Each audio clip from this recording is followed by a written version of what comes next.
Hey, good morning, everyone. Look at this.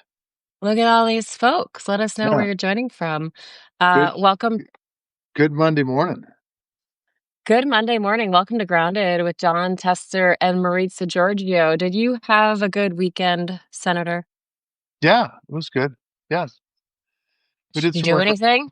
what's that? Did I miss you? Yeah, I Did you? missed you. No, no, did you Uh, do anything? of course, we worked. Yes.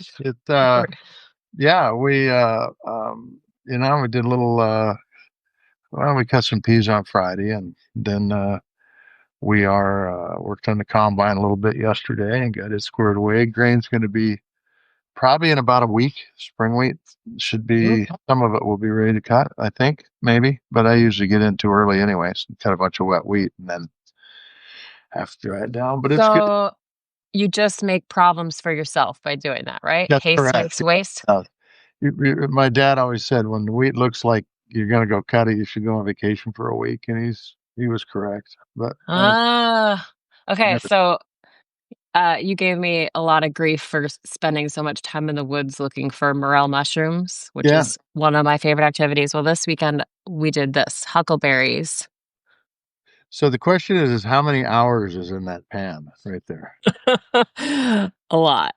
Probably. Well, okay. So we went out to my spot, which was great a few weeks ago, but people went up to this spot. Huckleberries, they grow a lot of them grow in Montana, Idaho, Pacific Northwest for people who've never had huckleberries. They're really delicious. Uh, I'll have one. But my spot was great a few weeks ago, and somebody went through and used those rakes and just like tore all the bushes to shreds. So they were really picked over. The plants were damaged, but we found some. This this bowl probably took me 3 hours. It's good. Did you see any grizzly bears? Not, I didn't see any, but maybe they saw me. I don't know. Yeah, it's hard to say. Well, you can make some dynamite stuff out of those huckleberries. My wife makes a salad out of huckleberries. It's right next to a dessert that you can have, like when you're eating your steak, you can have this salad with it. And it's pretty good. Well, okay, so this is something we've talked about, and I need to send a text to Charla because I really want to have her on to talk on our show to talk about Cooking. recipes, Yeah, cooking. Yeah, because people clamor for her recipes. She needs her own show. she's a pretty good cook. Yeah, she's good. Mm. All right. Well, we're gonna get into some headlines here. We recorded a conversation yesterday that we will release a little bit later today on our Substack channel and on our podcast platforms. But we talked to Ned Price. He was an intelligence officer, deputy to the U.S. ambassador to the UN, advisor to the Secretary of State, spokesperson for the State Department. He held senior roles at the National Security Council and the CIA during the Obama administration. He has a lot to say about what's happening right now, specifically some of the very serious allegations being thrown at former President Obama. So we had that chat yesterday. It was great chat. We're going to release it today. Yeah, it was a good conversation. It talked about all the damage that the Tulsi Gabbard had done, the national security director of national intelligence, has done to both the truth, because the truth is the only thing those folks have. And she has pretty much botched that up pretty bad, and the impact it's had on not only the people of the United States, but also on our allies that tend to feed us information when they trust us. And this just leads to a lack of trust. So, bad decisions. Um, Understand why she did it. She's trying to get back into good graces, and they're trying to pivot off Epstein and all sorts of other things that are going on. But we'll get into that during the conversation. Yeah, it's a great chat. So make sure to check it out later if you are watching live with us on Substack right now. But we wanted to go over some Monday morning headlines, over some coffee with you guys. Let's start with tariffs. We have an agree. Here's our coffee. Mine's from Greece. That's from my friends in Greece. Yours is what? Just your coffee mug's just ceramic, just Mine plain. is Mine is from the grocery store in Big Sandy, Montana. So it'll be Oh, good. All right. All right. So we have an agreement made between President Trump and the EU to impose a 15% tariff on products from the EU. I'm not going to call this a deal because even though it's less than the previously threatened 30%, 15% is a lot more than the 1% that tariff averaged out before Trump became president again for the second term. There are some exceptions for certain ag products and aircraft parts, but a lot of people are calling this a deal. well. Let's just look at it from average consumer standpoint. Your taxes are increased by 14% on any imported goods from the EU. Before they were nearly zero, and the president has cut a deal to increase your taxes. That's basically the bottom line. Um, and remember when this started out, it was we're going to do tariffs to hold China accountable.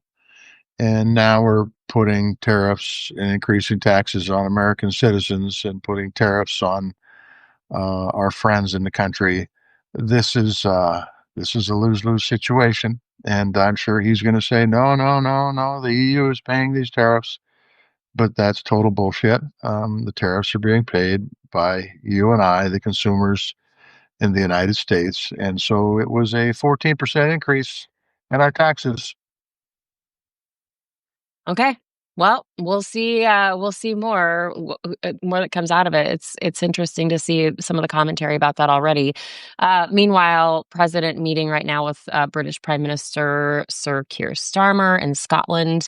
The PM is expected to bring up the dire circumstances happening in Gaza. And when asked this morning already by reporters if Trump agrees with Israeli Prime Minister Benjamin Netanyahu that there's no starvation in Gaza, Trump said, not particularly, adding that he thought those children looked very hungry. If you've seen the photos, you know they look more than hungry.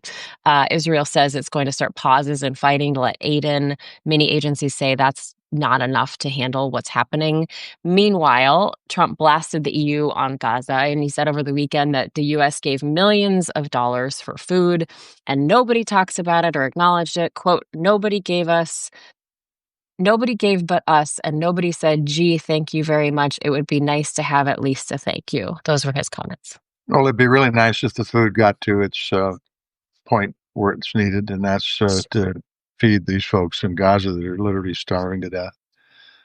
Look, this has been going on for a long time. This was going on when I was in the United States Senate, and Netanyahu said repeatedly that he was going to pause to let food in, but it's just not happened.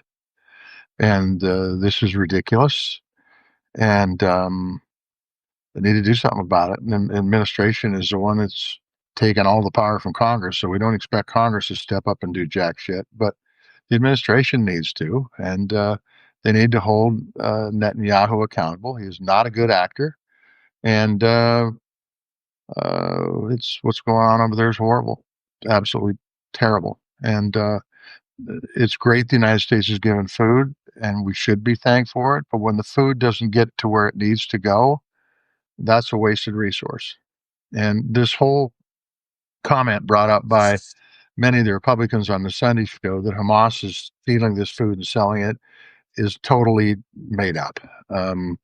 If that's happening, it's happening minusculely. It isn't happening to the degree that they're talking about. I think $500 million is what Speaker Johnson said, that Hamas has profited off the food that they've stolen and sold it to who?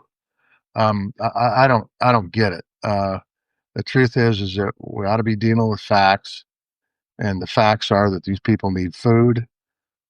Israel has pretty much devastated Gaza. I haven't seen any buildings that haven't been hit with bombs. It's time. It's time because people are starving to death. This is a bad deal. Bad Well, news. we've seen so many headlines of people lined up for food and being fired upon by tanks Yep. at those food checkpoints. And then we Yeah. have the US government that incinerated, I can't remember how many tons of those nutritional biscuits that they were supposed to disperse. They just incinerated them. So there's a lot happening around that. And we're getting more firsthand accounts this morning, more on top of what we've already heard of what it was like for the 250-ish Venezuelan men who were sent to the CCOT prison in El Salvador. 3 asylum seekers spoke with NBC News. They said that they were sexually assaulted and abused in that prison. One man said he was forced to perform oral sex on guards. They described being repeatedly beaten. Their shackles were so tight they cut and bruised them just by walking. One man said a prison guard actually encouraged them to commit suicide. And these men maintain they are not criminals. They were just migrants, despite the administration saying that they are tied to violent gangs. A New York Times investigation found most of them who were sent to CCOT didn't have any criminal records in the United States. Meanwhile, the administration is doubling down. They keep saying that they will continue to send people to this prison. With these reports coming out, the prison in Florida, Guantanamo, or elsewhere, and we are seeing some of these men start to file lawsuits against the U.S. government. And we just need to mention, because we have to mention when we discuss things like suicide, that if you or someone you know is in crisis, you can call or text 988. So, yeah, these reports are just, they are hard to read. Yeah, these are people, and to be, I mean, what a bunch of sick bastards, beating them, forcing to commit oral sex, for Christ's sakes. It's unbelievable. And they're probably taking some of those tariff dollars that we're paying to pay for this El Salvador prison. These are taxpayer dollars that are going to pay for this prison. We're better than this as a nation. Uh, this this should not be going on. People need to hold the president accountable. And once again, where's Congress on this issue? Where are they doing any investigations? Are they holding any hearings to get information?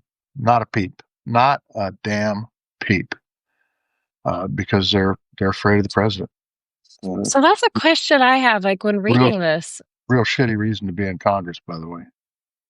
I just if I were hearing these accounts, Yep. and there was somebody taken from Montana when I was Yep. working for the local station here, and I called your office when you were a senator, and I said, "Hey, we are hearing reports of this, this, this, and this." I mean, what would that look like? Would you? In my experience, when I've called these offices, they look into it if they hear something like these accounts. They're supposed to. They're supposed to be responsive to their constituents.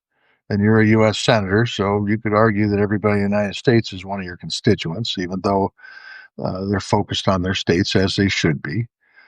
But yeah, I mean, even to have hearings. I mean, if look, if the Republicans aren't going to join in, and I think there's some that would if you give them an opportunity to have hearings, then do a hearing on your own. Ask these folks to come in and talk about what's transpired. I mean, you got to get information out, man. And if this is actually happening, and if you had a hearing, you could ask them and get to the bottom of it. But if this is actually happening, it's unacceptable, flat unacceptable. But I mean, beyond unacceptable. And so, getting to the bottom of it is part of Congress's job to find out what's really going on. But once again, nothing.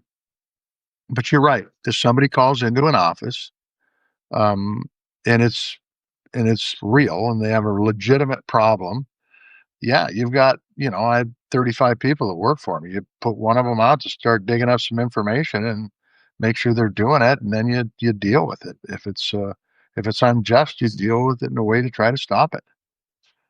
I don't know. Okay, well, it seems like the president is going to continue to go after legacy media outlets because in a Truth Social post this weekend, Trump went after more news outlets saying, quote, networks aren't allowed to be political pawns for the Democrat Party, not the Democratic Party. It has become so outrageous that, in my opinion, their licenses could and should be revoked. Is this the next step? Are we going to start seeing FCC licenses being pulled from networks? What's the consequences for the president doing that? I mean, what are the consequences? If there are no consequences, then I would say yes. If Congress wants to step up and hold them accountable, then I would say no. But Congress has been AWOL for 6, 7, 8 months now, and so that's it. I mean, the truth is, uh, we've seen this before, where real news is classified as fake news, and fake news is classified as real news, and you take away freedom of the press, you kiss your democracy goodbye. And if that's what we're doing here, it's crazy. And by the way, I don't mind anybody calling the party Democrat Party. I don't. That it doesn't bother me a damn bit. In It's supposed fact, to be Democratic Party.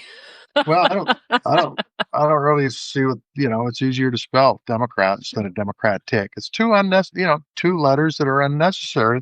I mean, I'm telling you, Oh, I don't have an H in John for a reason. The H is unnecessary. So just leave the get the I H off. out of It's there. okay. Yeah, that's right. Exactly. So it's Well, okay. some of my grammar nerds will agree with me on this one, but They probably I they probably they probably will. I did not get good grades in English. In fact, it's it's my second or third language anyway, and I don't have a first one, so it's good.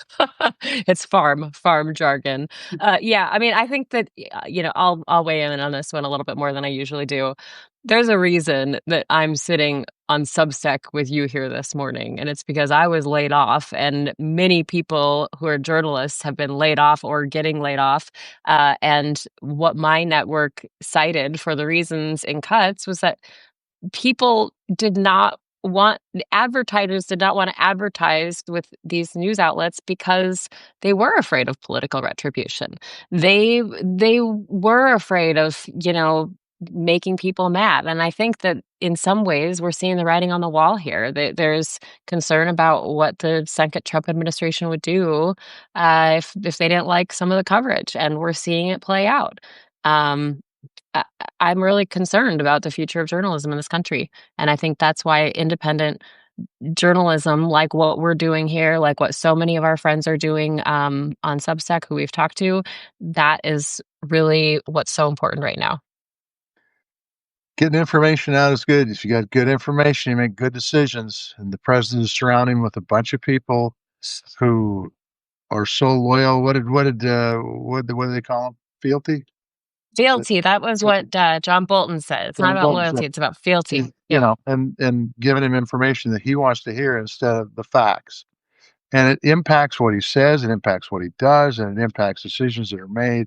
And if you don't have good information, you don't make good decisions. And that is a fact of life. You know, Senator Tester gave me a little bit of hell for this shirt I'm wearing because I'm wearing a shirt that says University of Montana School of Journalism. He said that's a good place to go if you want to get laid off. Well, I mean, I was just speaking the truth in this case. Okay?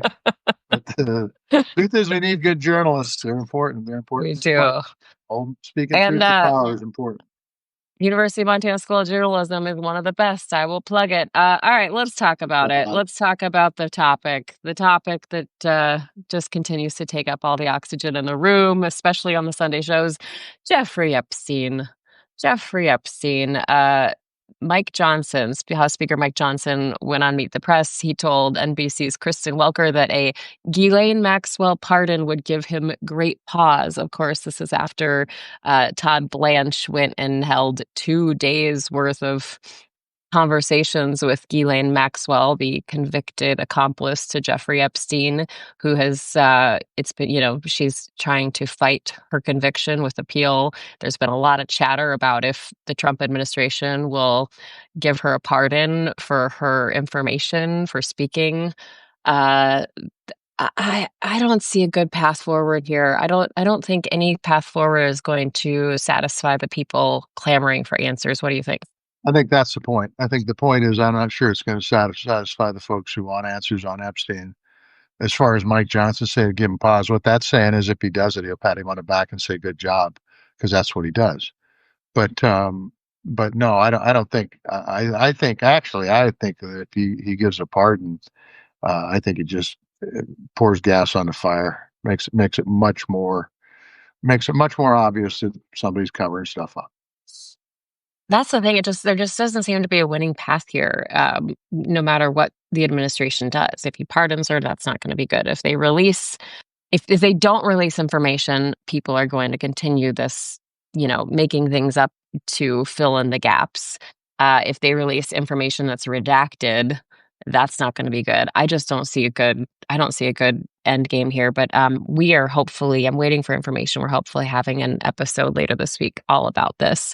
I got But I got a great path forward. Just release the damn list. That's a great path forward. yeah, but is that a good path forward for this administration? Well, I think it's the only path forward for the administration. I think if they don't, they become part of the deep state. Well, they are the government right now. Like, when they talk Uh, about the government, it's them. It is them. There's no doubt about it. So, the deflection, though, continues, and this is where we're going to pivot into today's guest and our conversation that we'll release in a bit. Um, there were so many posts happening on True Social over the weekend. I kind of dug through them so you don't have to. I'm sure a lot of you have seen, though, a lot of these posts. The president called for the prosecution of Kamala Harris, Oprah Winfrey, Al Sharpton, and Beyonce in one post. And in all caps, he said, "You are not allowed to pay for an endorsement. It's totally illegal to do so." Went on a rant there. This was after he posted a meme going after former President Obama. He put this cartoon up, and it was basically President Obama in a white Bronco to look like O.J. Simpson. And you have Donald Trump in a police car pursuing him. And on the other side, you have JD Vance, and it's like the really cartoony joke version of JD Vance with the perm, and he's chubby and he looks like, I don't know. Somebody help me out. What does he look like? An Oompa Loompa or something, following along. And so he posts this meme out there, and JD Vance reposted it with a chuckle, but there's definitely some deflection going on. They're trying to say, look at Obama, look at all of these things, look at Beyonce, look at Oprah. I, I, I don't know what to say.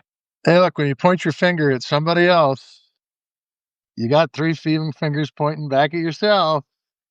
What if Somebody's he trying put the other hand? well, except for me, I can do it and not have three fingers pointing back at myself. You're right. I stand corrected. But bottom line is yeah, a lot of pivoting, and you're not allowed to pay for an endorsement. It's totally illegal to do it. People, what the hell is he talking about there? I mean, I don't understand what he's talking about. It's illegal for Oprah to donate to campaigns. Is that what he's talking about? I don't have an idea, because the thing is, I don't think Oprah required payment for her endorsement of Kamala Harris. Hell no. Nor None of them nor did. do I think that Beyonce did. That's not how endorsements work. Maybe in their world it does. I don't know. Well, maybe it is. That's true. You're right. And he was talking about how they owe money, and I'm pretty sure he still owes money from his visits to Montana when he held rallies here. I'm pretty sure, if we're talking about owing money. Yeah, I would bet you that the police departments in the respective towns, when he came in 18, half a dozen times, or how many times he came, and then again in 24, I would bet you they haven't seen a nickel. Uh, yeah. So here's the deal. They're going to keep talking about Obama.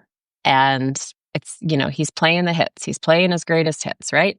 And so it came up on the Sunday shows. And we have Senator Lindsey Graham basically doing a 180, because previously he talked about the investigations into Russia influencing our 2016 election in a different tone. And now he's advocating for an investigation into whether Obama influenced an intelligence report about this Russian interference. So this is basically what our whole episode is going to be about today, our whole conversation with Ned Price. And while Graham says he's not calling for the prosecution of Obama, he is calling for an investigation. And as we go over in our conversation with Ned Price, there have already been several investigations into this, bipartisan investigations, in fact. What's really rich about this is he calling for an investigation into the impacts of the tariffs and what's going on in the prison in Salvador? Is he talking about having an investigation into Signalgate? I mean, the list is long. No, he wants to do an investigation, I guess, of an investigation that was done nearly 10 years ago on a bipartisan report that came out. It's absolutely 100% deflection. The sad part about this is Lindsey Graham does know better. And I don't know how the hell he sleeps at night. I just don't know how he sleeps at night because he knows better. He understands exactly what's going on and he understands exactly what he's doing. That's not true with all the senators. Some get on national news and actually believe the stupid shit they're saying. Lindsey Graham knows better. All right, well, that's all I have for headlines to talk about. I'm sure as soon as we end this, there will be 5 more that'll shock me, and I'll be texting you throughout the day. But we always talk about your hat, and I am going to tease our episode because it is an interesting hat, and we will talk about it in in what we release a little bit later today. But yeah, good job. You stumped me again. Of course, that's easy to do. I mean, you're unemployed. You're unemployed. It's easy to do, you know? Yeah. Hey, guess what? You are too. No, I'm still farming, man. It's still good. Life is good. Yeah, what did Cory Booker say we should call this? The Biggest Loser? Screw Booker, you know? The hell with him. Oh, oh man. Take, All take, right. take what he says with a grain of salt, you know? Well, we want to tell everybody who joined us here for this live session, we appreciate you. If you ever are on here and have questions, we'd love to chat with you. You feel free to put them in the comments below. Like I said, we will be releasing, I'm going to kind of just edit this onto our conversation here after this, and I'll hopefully get this a full episode up shortly, but we appreciate it. And are you going out onto the combine? No, we're going to, the spring wheat, like I said, the spring wheat will be ready in about a week. Uh, Oh, so you just have nothing to do? no, God, no. No, no, no, no, Oh, no. We're going to, we're going to be loading up some peas and hopefully getting those cleaned up maybe. And then, we got odd jobs. Don't worry. I got a few rocks to pick. We're going to do some of that.